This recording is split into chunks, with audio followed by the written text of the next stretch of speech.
Hi, it's Lil from Made by Marley, and today I'm doing a little bureau. It's a repo bureau. It's not a vintage antique, but it is pretty old because you'll see in the footage where we have to get one of the drawers open, and there's a 1983 phone book stuck in this drawer here. So it's old enough, and it's probably a little bit older than that on top of that. So what I'm going to do with it, we're going to chalk paint it. And I don't really have a firm idea of what I'm going to do yet, but I do know I'm going to be putting some IOD transfers, and I think it'll probably be the Japonica sort of oriental sort of transfers we're going to do. So why don't you follow along and watch me bring this. It's in really bad shape, it's really chipped and dinged, so this kind of poor sad thing, and make her absolutely gorgeous. So this is the piece I'm going to be painting, a little writing bureau desk. It's totally cute, two little cupboards at the top, three tiny little drawers and two drawers just underneath. The leather is all marked and it's chipped and dinged everywhere. So this is Martyn. He's trying to get the drawer open now. There's only a little bit of footage in this and I fast forwarded it, but it took us absolutely ages to get the drawer open.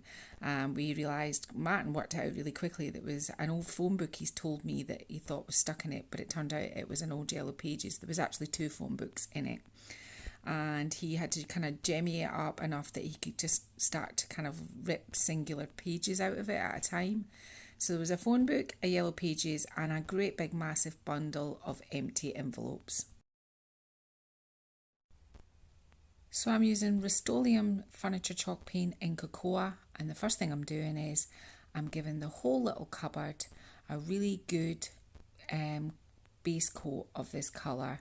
I'm not too worried about my brush strokes. I've got quite a lot of chippy to hide, so I'm going to make it quite a thick textured finish, and I just have to make sure that I paint every single thing, and I get that all done first, and then the hardware's removed. So it's had one coat of paint and it's dried overnight, and what I'm doing now is, because I painted it within the drawers in, I'm just running some 400 really fine wet sandpaper just over here, and then I'll give it a wipe down, because what I'm wanting to do is I'm just going to paint the inside now and give it its two proper finish coats, so that when it's dry I can basically just close the doors up and I know it's all done. So just a light sand just everywhere, just underneath, because this is going to have another, well, loads more coat of paint on it. It's just the sort of initial sort of tack coat, so that's probably enough, and then just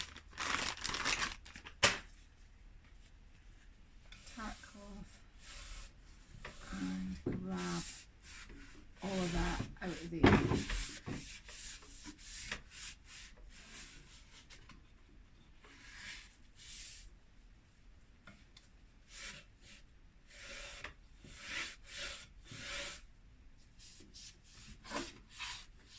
Just so there's no gritty bits when you go to paint it.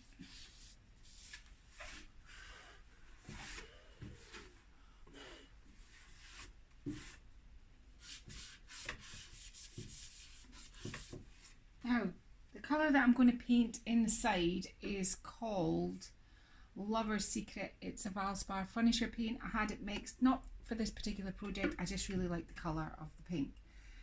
The exterior is going to have some more of this sort of, well, it's called cocoa and it's a rust-oleum chalk paint. It's going to have more of this, but it's going to have, I'm going to show you how to kind of custom mix a sort of mulberry colour and a different kind of lighter, more muted pink for the exterior, and there will be a little touch of green here and there and our transfers. But in here, I always think with furniture, when you open the door, you want a bit of wow, you want something really fancy. So I'm going to go with this. It's a much darker, more vibrant pink. It's not particularly like a, if I can get it open,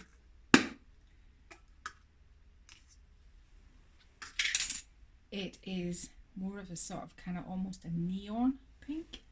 So this is the colour. I'm going to be brave and I'm balancing my paint up there as well, probably fully. And I'm just going to paint the inside and the inside of the little doors and the inside. I'm not going to paint here because that's where the drawer is going to run and you'll just stop the drawers running. But we know this is all nice and clean and it's been cleaned out. So I'm just going to get on and I'm just going to start painting the insides of these pink. And that is pink. And this is going to take two coats of this colour. So once I've done my 2 coats, I'll get back to you. So I'm going to mix some paint up. Now, I'm sorry the lighting isn't great. I asked my son to film me and I asked him if it was good lighting, and he said it was brilliant. This is the result. So what I'm doing is I'm taking some pink chalk paint first and I'm doing a good dollop into the bottom of a plastic tray, one that I can fit a lid over in case I don't use all the paint. Then what I'm doing is I'm just taking a little bit off my brush of the cocoa just to kind of slightly sort of mute that pink, because this isn't the same pink that I'm using in the cupboards. It's a different pink and I just want it a little bit more muted. And now I'm adding a big dollop of brown acrylic to my chalk paint. And what that's going to do is this is going to make me a sort of dustier pink, a more muted pink. So that's how I'm making that colour. So the flamingo chalk paint that you can see that I started with the pink was a local company that tried to make some chalk paint. It didn't really sell and I bought some of it and it was good enough, but the pink seems to be a hangover. I've got quite a lot of it. Don't very often use it, but it's great for mixing with. So that's my dusty pink. So all it is, my pink, I've lightened it up with the cocoa, which is the original colour, and some brown acrylic. In this one, I've got some rust-oleum furniture paint and it's called Fire Brick. So it's a red and I'm adding a little bit of blue Faroe ball and I'll link the name of it in the description box, and some bright red acrylic. I'm trying to make a sort of mulberry colour, and I want a sort of kind of browny red. It's going to be the darker colour that I use in the sort of blend and finish. Now you can see what I've done here. I'm mixing all my paints together. I'm mixing chalk paint and acrylic. As long as you've got a good base of chalk paint on your furniture, you can, add a little bit of acrylic. So back in with the I think the blue might be called Hague, but I'm not sure. More blue to kind of darken it up, and it's getting close to what I'm looking for now. So I'm sorry about the light, but you'll actually see them going on at the furniture and you'll understand. I obviously don't think it's red enough, berry enough, so I'm adding some more red acrylic.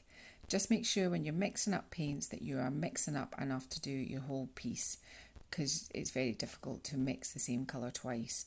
And I always mix mine in containers that I can put plastic lids on, so that if I don't use it all, I can use them again on another piece of furniture. So I'm trying to show you the comparison of the 2 colours, the darker and the lighter pink, and I'll be using the cocoa as my lightest colour. And my drawers are drying with the 2 coats of the darker pink. So what I'm kind of aiming for in this top section here is the kind of plummy berry, the darker shade to go around the edges on the top, and then get light with a pink, and then back to this neutral colour. The same on all the drawers, because I'm going to put transfers in the middle and leave in a section here that I can put transfers on. So what I'm going to do is I'm going to work for the front of these drawers first so I can pull them back out, because I don't want them to stick. So I'm using the berry colour first, and I've got a little kind of blending brush.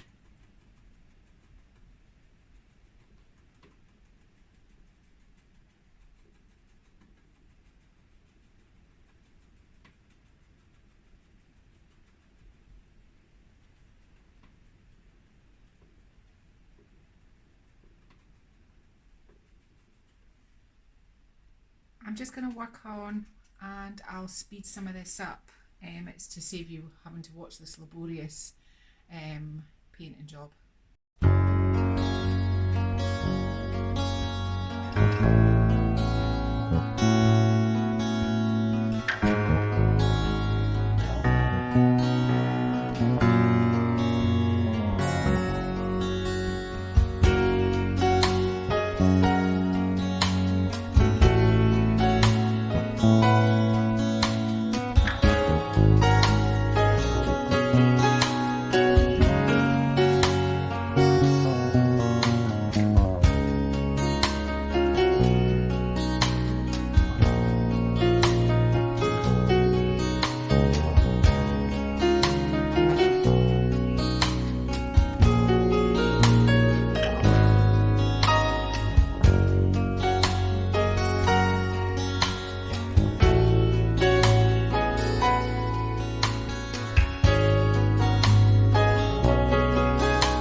So these are some of the colours that are going on the dresser. So you can see why I want to introduce a bit more ochre and some greens, maybe some lighter kind of peaches almost. So I'm going to set about I'm just going to adjust the pink, the light pink that I made with the acrylic, and just put a little bit of ochre, which is a yellow colour, and mix that together, which should be enough to do what I want to do with it. And I'll either brush it on in a sort of, but I think I'll probably put it on with a palette knife. Now what I'm going to do is I'm going to make each one of my drawer fronts, all my little drawer fronts and my top, into like mini frames for when I put the transfers on the middle of here. So I'm going to use my palette knife, and I've mixed up a sort of sagey green, a sort of yellowy, kind of almost going on to a sort of peach colour, and the dark blue, which looks a bit green on camera, but it is an actual dark blue. So we're going to use these colours here, and we're going to put the chips. Do you see my can of Pepsi there? And we're going to put them around here like this, just to frame it off. Not too many, and we'll probably put some of the original cocoa colour, some little white drips of that round here as well. So I'm going to put this on the tripod so you can catch me doing this.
So here I am just giving you a good look at where we're at before we put the transfers on. It's got all its chips and interest, and what I'll do is some of the thicker chips I'll give a little bit of sand down, but there's plenty of texture. So this is me starting to apply my IOD transfer Japonica, and I'm just taking little bits at a time, making sure they're burnished well onto the piece, and I'm just going to cover the fronts of the drawers and all the pieces of interest that I think kind of makes it. I'm not picking things that are too big, and I'm kind of mixing the sort of more sketched out flowers with the coloured flowers, and this is me just deciding where everything's going to go. So the next time you see it, it will have all its transfers on.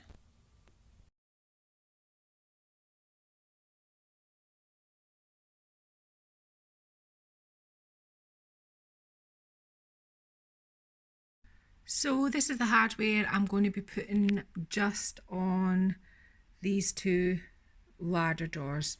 What I'm going to do with these ones is I'm going to darken them up to match this darker piece of my transfer. So I'm going to darken these all up, and I'm going to have these on the two front drawers. And then what I'm going to do is I'm going to sand some bits back. I've got a bit of chipping. I don't know if you can see that in the light, which I really like, that dark coming through. So I'm going to see if I can chip away at some of it to get it. But this is how it looks so far. So it's all coming together nicely now. So I'll put the handles on and give it a wee chip. Okay, so I've just picked some spots to knock off the top edges, and I've done it kind of here and there over the piece, just to kind of give it that sort of lived feeling. Now I'm going to just slightly, and I mean ever so slightly, with a really fine sandpaper, just give the transfers a little burnish in. And I've decided, because the hardware looks so kind of white gold, I've not got a white gold, so what I'm going to do is I'm going to rub these over with a little bit of gold wax paste, and then I'll put a little bit of white over the top of them, just so that they go with these, because if not, if they're dark and these are light, it's not going to have the same effect. So stay with me. So I've just rubbed it over with a really fine grit sandpaper, just to kind of give it that little bit more of an edged, kind of like really kind of been there for a long time feeling. So next I'll get the gold and I'll just rub it over the little handles at the top.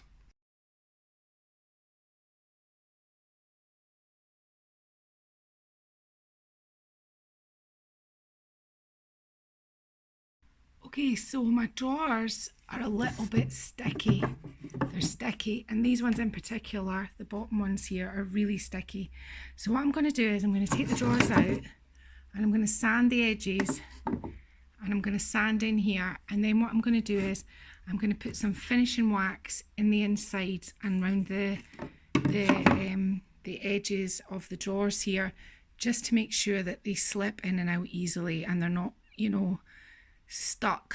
There's nothing worse than stuck drawers. So I'm going to do that, and then once I've done that, I'm going to give the whole thing a really good coat of rust-oleum furniture lacquer, and then it'll be the glamour shots. So our little writing desk bureau is finished. What do you think, guys? I'm really happy with it. I think the reveal of the pink inside when you open the drawers and the little cupboards really give it a little bit of a lift. The colours that I've chosen, the sort of lots of different mixes of the same sort of colour, and blended them together, and then added sort of chippy, sort of drippy sort of round the transfers, has really kind of made it pop. It is super cute. I'm really pleased with it, and the IOD Japonica transfer is gorgeous, and I've only used not even half of it on this dresser, so more left over for other projects for another day. All the drawers of insides have been waxed and it's sanded, they don't stick anymore, and I've put a little bit of sort of gold here and there on it, just a little touch, just because I wanted to kind of like make the handles kind of, sit better in the piece. The transfer was slightly sanded just to give it that age feel. The inside of the cupboards and the drawers have been sealed. So this is us for today. So if you've enjoyed me making over this little desk, then please consider subscribing. Martyn and I do a upcycle once a week. I've been Lel from Made by Marley, and we'll see you again another day.